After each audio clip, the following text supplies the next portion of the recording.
sobrang happy. Na hanggang ngayon iniisip ko pa rin na grabe, ganun pala yung nangyari, ang saya. Like kahit wala naman talagang todong performance that day, talagang interaction lang.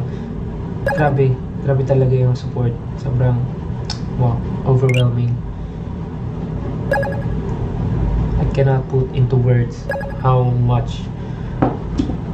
thankful and how grateful I am today na yan. Grabe. Sana may elevated stage next time. Yeah.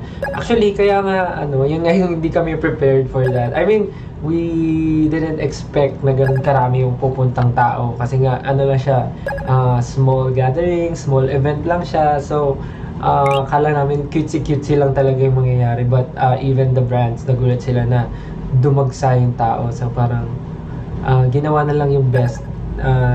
In fairness din sa brand, sobrang love na love ko yung M&M's family kasi talagang ginawan din nila talaga ng paraan para ma-feel ng mga attendees na the event is for them. So ganun, kahit na nagulat talaga kami lahat. So yeah. Siguro next time siguro ayan meron na kaming benchmark. I mean, hindi naman benchmark. Meron na kaming idea. Ayun pala. Meron na kaming idea kung paano gagawin yung mga ganong klaseng solo events. Kasi nga, first time ko yun sa ganun. So, alam na namin next time. So, sa mga upcoming solo events, yeah, alam na namin.